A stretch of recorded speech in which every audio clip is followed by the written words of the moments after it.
पहुंची आईएमएफ की MD Christina Georgia. Sambalpuri गाने पर थिरकी क्रिस्टीना जॉर्जिया।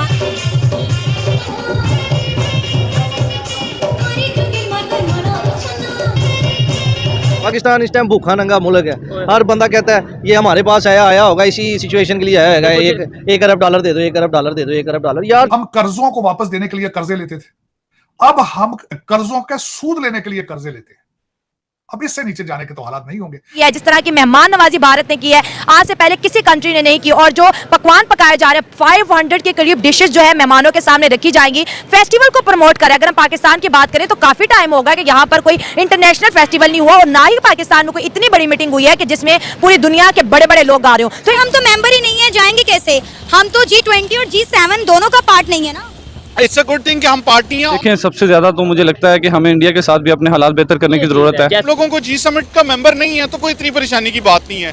हम लोग नेटो के मेंबर्स हैं, बट क्या कर लिया, रशिया नहीं है। इस टाइम इंडिया ने अपना जो बिजनेस पॉइंट ऑफ व्यू है वो पूरी वर्ल्ड के सामने अपने आप को मनवा लिया है। इस टाइम वो बिजनेस में आपसे इतना को आगे निकल चुका है कि आपके सामने है सारी चीजें। पाकिस्तान के नेबरहुड में एक बहुत बड़ा ग्लोबल इवेंट हो रहा है G20, जिसमें भारत जो है वो अपनी ग्लोबल साउथ की लीडरशिप जो है उसको प्रूव करने के लिए उन्होंने G20 के अंदर अफ्रीकन यूनियन जो है उसके हवाले से उनको कहा है कि उनको मेंबरशिप ग्रांट की जा रही है। मुझे उम्मीद है कि इंडिया जो है ना वो बहुत अच्छा उभर के आएगा और उम्मीद है चाइना से ज्यादा प्रोडक्ट जनरेट करना शुरू कर देगा। नमस्कार दोस्तों, आपका फिर से स्वागत है हमारे एक नए रिएक्शन वीडियो में। जैसा कि आपने इंट्रो में देखा कि कैसे आईएमएफ की चीफ भारत के G20 समिट में शामिल होने के लिए भारत आकर भारतीय संस्कृति में डांस कर रही है, जिसको लेकर यह वीडियो सोशल मीडिया पर वायरल हो रही है। वहीं तो सबसे ज्यादा वायरल पाकिस्तान में हो रही है, क्योंकि यही पाकिस्तान वाले आईएमएफ के पास जाकर भीख मांगते हैं और उनके आगे जाकर पैर पड़ते हैं, तब जाके इन पाकिस्तानियों को कुछ भीख मिलती है। लेकिन आपको बता दें कि आईएमएफ की चीफ भारत में G20 समिट में शामिल होने के लिए भारत आई हैं,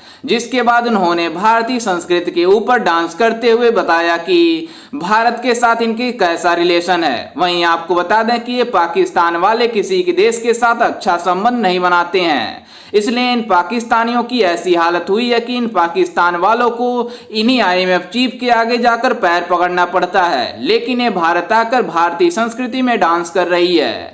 वहीं इसको लेकर पूरी दुनिया शॉक्ड हो गई है। वहीं आपको बता दें कि भारत में कल G20 का समिट होने वाला है, जिसको लेकर पूरे देश के राष्ट्राध्यक्ष भारत में आ रहे हैं। अब इंडिया में वो मोदी साहब को तो गुरु दुनिया कहना शुरू हो गई है।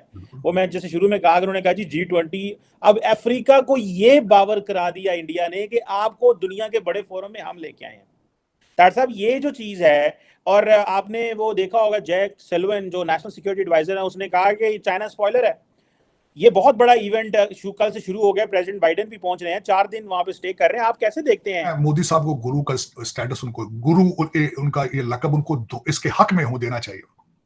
उन्होंने जिस पॉइंट पे इंडिया को ले जा चुके हैं नेशनलिज्म पॉइंट ऑफ व्यू से, आज तक माजी में इसकी मिसाल नहीं मिलती। डॉक्टर मनमोहन सिंह, अब मैं उनसे भी बड़ा इंप्रेस था, लेकिन वो भी इस लेवल पर नहीं ले जा सके। He was an economist, very fair person, very fair person. मिसालें दी जा सकती हैं। मैं खुद तो नहीं मिला, लेकिन मेरे दोस्त मिले। मैं बाहर बैठा हुआ था कहीं, लेकिन मैंने जब उनके कैरेक्टर में भी चीजें देखी, रिमार्केबल कैरेक्टर। लेकिन मोदी जो मैं देखिए, सबसे बड़ी बात, आपको पसंद, हमारे देखने वाले पाकिस्तानी भाइयों को ये बात अच्छी ना लगे तो कोई फर्क नहीं पड़ता, लेकिन मैं हमेशा ये कहता रहा हूं, हिंदुस्तान के लिए मोदी जी इज ए गुरु। सबसे पहले हमें अपनी पोजीशन क्लियर करनी पड़ेगी। आइदर और हम यूएस की साइड पे हैं या हम रशिया और ईरान वाली साइड पे हैं। मेरे ख्याल में शायद मोस्ट प्रोबेबली रशिया नहीं गया, if I am not wrong, और 2-3 मुल्क नहीं गए। तो हम लोग अगर जी समिट में जाते हैं तो दैट प्रूव्स कि हम लोग अमेरिका की साइड पे टिल्ट है, और अगर हम नहीं जाते तो दैट प्रूव्स कि हमारी रशिया की साइड पे टिल्ट है। हमें जाना चाहिए या नहीं जाना चाहिए, दैट इज अगेन डिबेटेबल। दोनों सूरतों में हम कॉन्सिक्वेंसेस फेस करेंगे। अगर हम जाते हैं तो हम लोग ये प्रूव कर रहे हैं कि India is on the right, जो कि इंडिया में हो रहा है, और अगर हम नहीं जाते तो that proves India is wrong. मगर हम तो मेंबर ही नहीं है, जाएंगे कैसे? हम तो G20 और G7 दोनों का पार्ट नहीं है ना। इट्स अ गुड थिंग कि हम पार्टी हैं, और हमें बनने में अवॉइडेंस चाहिए, क्योंकि हमें एक अपनी सेपरेट आइडेंटिटी बनानी चाहिए। अच्छा। और अगर हम लोग अपनी सेपरेट आइडेंटिटी, जो कि पाकिस्तान में करंट सिचुएशन है, इसमें तो इम्पॉसिबल है। अमेरिका और भारत की जो पार्टनरशिप है, आइदर उसमें भारत जो है वो डिलीवर कर पाएगा अमेरिका की एक्सपेक्टेशंस, और उसमें वो बड़ी खूबसूरती से बैलेंस उन्होंने किया हर चीज को। ये भी रिमार्केबल। चाहे उसका क्रेडिट मोदी साहब को दें, डॉक्टर जयशंकर को दें। अमेरिका के साथ पार्टनरशिप के बावजूद रशिया से तेल लिया उन्होंने, उससे पैसा बनाया, अपनी इकोनॉमी इन्फ्लेशन को लिड पे रखा, कंट्रोल में रखा। उसके बाद चाइना के साथ कॉन्फ्लिक्ट में नहीं गए वो, हालांकि अमेरिका चाहता था कि कॉन्फ्लिक्ट में जाए चाइना के साथ, वो नहीं गए। आज भी ट्रेड उनका उसी लेवल पर, बल्कि आगे जा चुका है उनका ट्रेड। लद्दाख में वो इंटरेस्टेड थे कि अमेरिका इंटरेस्टेड था कि चाइना जो है वो भारत के साथ कन्फ्रंटेशन करे वहां पे। इन्होंने एक्सरसाइज भी की हालिया में, लेकिन कन्फ्रंटेशन में नहीं गए वो, बल्कि किसी एग्रीमेंट पर जा रहे हैं अपने टेरिटरी में, उसमें चाइना के साथ। So how they are managing, how they are manoeuvring everything on a foreign policy basis पे। अमेरिका के साथ अब यहां से जो हमारे जो बाइडेन साहब जा रहे हैं, अगर बच गए कोरोना से, क्योंकि उनकी वाइफ को कोरोना है, वैसे भी बुजुर्ग आदमी है, उनके लिए इतनी लंबी फ्लाइट तो पता नहीं क्या करेंगे, कश्ती पे जाएंगे या जहाज पे जाएंगे, पता नहीं किस तरह जाएंगे। लेकिन जो पैकेजेस लेकर जा रहे हैं, अगर आप देखें, आप जिस तरह पाकिस्तान में सबसे बड़ा प्रॉब्लम है, कोई चीज स्टार्ट करने जाओ तो प्रॉब्लम लाते हैं। जब तक वो प्रॉब्लम नहीं खत्म करेंगे हम लोग, तब तक हम लोग इस तरह की किसी भी पावरफुल कंट्रीज में नहीं आएंगे। बड़ी सारी एग्जांपल्स हैं, साउथ कोरिया की एग्जांपल है इसमें, और बड़े सारे एग्जांपल्स हैं, मलेशिया की एग्जांपल है। कम से कम हम उनको तो हिट करें। और पाकिस्तान में अगर हम लोगों को जी समिट का मेंबर नहीं है तो कोई इतनी परेशानी की बात नहीं है। हम लोग नेटो के मेंबर्स हैं, बट क्या कर लिया, रशिया नहीं है, तो दैट इज अगेन क्वेश्चनेबल। बड़ी सारी चीजें इसमें। हम ओआईसी के मेंबर हैं, लेकिन हमने क्या कर लिया, हमारी कोई इंपॉर्टेंस नहीं है। ओआईसी का एक भी मेंबर हमारे साथ खड़ा नहीं होता। तो मुझे लगता है कि हम G20, G7, ओआईसी किसी के भी मेंबर हो ना हो, कोई हमें खातिर ख्वाह लाता ही नहीं, हमारी कोई औकात ही नहीं। इसकी वजह बहुत ज्यादा ये है कि इंटरफेरेंस बहुत ज्यादा, हमारी फॉरेन पॉलिसी जब तक फ्री नहीं होगी तब तक हम कोई भी इम्पैक्टफुल वो नहीं डाल सकते। और हमें अपने नेबर से, इंडिया से, या कोई भी, इंडिया हो या अफगानिस्तान हो, ईरान हो, कोई भी जो अच्छा काम कर रहा है उसे सीखना चाहिए। देखिए, नबी सल्लल्लाहु अलैहि वसल्लम ने फरमाया था कि आपको इल्म हासिल करने के लिए चीन भी जाना पड़े तो आप जाएं। अच्छी बात आपको जहाँ से मिले वो हासिल करें, और अच्छी बात आगे फैलाना सदका जारी है। और जब तक हम लोग कुछ सीखेंगे नहीं और अच्छा सोचेंगे नहीं तो अच्छा करेंगे नहीं। जब तक हम लोग आपस के इख्तलाफात में फंसे रहेंगे तो यहीं पे रहेंगे। हमें बाकियों से सीखना चाहिए, उनके इख्तलाफात अपनी जगह होते हैं पार्टियों के। इंडिया में भी बड़ी पार्टीज हैं, उधर भी अपोजिशन है, उधर भी बड़े इख्तलाफात होते होंगे, लेकिन वो जिधर कंट्री की बात आती है उधर वो यूनाइटेड हो जाते हैं। मैंने यही कहना कि इख्तलाफात हर जगह, पार्टियां हर जगह होती हैं, लेकिन जहाँ पे मुल्क की बात आती है ना, फिर सभी इकट्ठे हो जाते हैं। लेकिन पाकिस्तान, और यहाँ पर पाकिस्तान का फुकदान ये है कि यहाँ पर हर बंदा अपनी ही बात करता है। इंडिया अपने मुल्क में G20 समिट मुनक्किद कर रहा है एक बार फिर से। इस वक्त जो अमेरिका के सदर हैं जो बाइडन, वो इंडिया पहुंच चुके हुए हैं। क्या कहेंगे, हर बंदा इंडिया में जाता है, इंडिया में भाग भाग कर जाना पसंद करता है, लेकिन कोई पाकिस्तान में आना पसंद नहीं करता। आप पाकिस्तान में सदर जो बाइडन की आने की बात करना चाह रहे हैं, पाकिस्तान में तो कोई व्लॉगर भी आना पसंद नहीं कर रहा। अब देखें ना, पाकिस्तान के अंदर इकोनॉमी के लिहाज से अगर आप बात कर लें तो पाकिस्तान के खुद जो पाकिस्तानी है वो पाकिस्तान से बाहर जाना चाहते हैं, वो खुद पाकिस्तान में नहीं रहना चाहते। आप उनकी बात कर रहे हैं।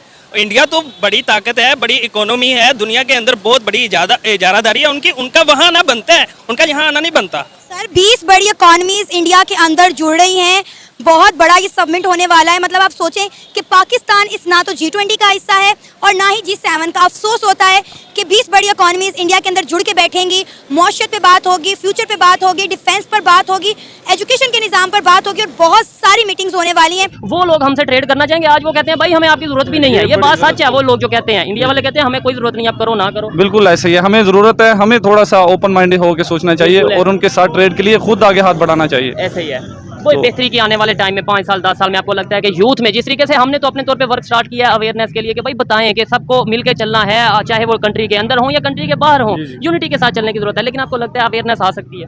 ये अवेयरनेस आजकल तो कैसे आ सकती है, आप खुद बताएं हमें। आप हैं, मैं, मेरे, हम तकरीबन 3-4 दोस्तों ने अभी रिसेंटली ग्रेजुएट किया है, तो सभी बाहर जाने की बात कर रहे हैं। कोई ऑस्ट्रेलिया जा रहा है, कोई यूके जाना चाह रहा है। जी हाँ दोस्तों, आपने देखा कि कैसे पाकिस्तानी मीडिया इस बात को लेकर शॉक्ड हो गई है कि IMF की चीफ भारत में जाकर डांस कर रही है, लेकिन ये पाकिस्तान वाले जाकर IMF के पास भीख मांगते हैं, तब इन पाकिस्तानियों को कर्ज मिलता है, जिसको लेकर ये पाकिस्तान वाले इतने ज्यादा उछलते हैं और ऐसे बिहेव करते हैं कि जैसे इन पाकिस्तानियों को क्या खजाना मिल गया। लेकिन इन पाकिस्तानियों को ये नहीं पता कि एक न एक दिन इन्हें IMF के पास जो कर्ज है उन्हें चुकाना पड़ेगा। जब इन पाकिस्तानियों को कर्ज वापस देना पड़ेगा तब इन पाकिस्तानियों की औकात याद आ जाएगी, जिसको लेकर पाकिस्तानी मीडिया इस समय सबसे ज्यादा सोशल मीडिया पर ये वायरल हो रही है कि जो IMF की चीफ हैं, भारत में G20 समिट में शामिल होने के लिए आकर भारतीय संस्कृति में डांस कर रही है, जिसको लेकर ये पूरे पाकिस्तान में वीडियो जमकर वायरल हो रही है। वहीं आपको बता दें कि इससे पाकिस्तान का काफी ज्यादा ट्रोल भी हो रहा है, लेकिन ये पाकिस्तान वाले इसको नहीं देखते हैं, बल्कि ये पाकिस्तान वाले इस बात को देखते हैं कि हमने IMF से कितना कर्ज ले लिया और किन देशों के पास जाएंगे तो हमें और कितना कर्ज मिलेगा। लेकिन ये पाकिस्तान वाले अपने मुल्क के ऊपर एक भी काम नहीं करते हैं। वहीं हम बात करें भारत की, तो भारत में कल G20 समिट का आयोजन होने वाला है, जिसको लेकर देश विदेशों के टॉप 20 अर्थव्यवस्था भारत में आ रहे हैं, जिसको लेकर पूरी दुनिया शॉक्ड हो गई है कि भारत में इतना बड़ा इवेंट कैसे हो रहा है। दरअसल आपको बता दें कि इसके पहले G20 समिट आजाद जम्मू कश्मीर में हुआ था, जिसको लेकर पाकिस्तानी मीडिया पहले कह रही थी कि जम्मू कश्मीर में इतना बड़ा इवेंट कराने की भारत को क्या जरूरत है। लेकिन इन पाकिस्तानियों को कौन समझाए कि कश्मीर हमारा हिस्सा है, हम वहां पर कुछ भी कर सकते हैं, कोई भी इवेंट ऑर्गेनाइज करा सकते हैं। लेकिन ये पाकिस्तान वाले इस बात को लेकर शॉक्ड हो गए हैं कि पाकिस्तान में कोई भी इतना बड़ा इवेंट नहीं होता है, बल्कि भारत में इतना बड़ा इवेंट हो रहा है। लेकिन इन पाकिस्तानियों की एक कमी होती है कि ये दूसरे देशों के साथ कोई अच्छा संबंध नहीं बनाते हैं, बल्कि दूसरे देशों के साथ ये निर्भर रहते हैं कि हमें वो कब कर्ज दे और हम अपना मुल्क को चला सकें। वहीं भारत में G20 समिट को लेकर पूरे देश के राष्ट्राध्यक्ष भारत में लगभग पहुंच ही गए हैं, जिसको लेकर पूरी पाकिस्तानी मीडिया इस बात को लेकर जल रही है कि जो बाइडेन भारत में पहुंच रहे हैं, बल्कि हम पाकिस्तान वाले जो बाइडेन को अपने देश में इनवाइट भी नहीं कर सकते। लेकिन आपको बता दें कि पाकिस्तान वालों की एक भी औकात नहीं है कि दूसरे देशों के राष्ट्राध्यक्ष को अपने देश में बुला सकें, तो ये दूसरे देशों में कैसे जा सकते हैं। वहीं आपको बता दें कि अमेरिका में लगभग 1 मिलियन फ्री वीजा भारतीयों को दिया है, लेकिन ये पाकिस्तान वालों को अमेरिका में जाने से लिए पूरी तरह से पाबंदी लगा दी गई है। खैर, इस पर आपकी क्या राय है, हमें अपनी राय कमेंट में जरूर दीजिएगा और साथ ही हमारे चैनल को सब्सक्राइब करना बिल्कुल भी ना भूलें।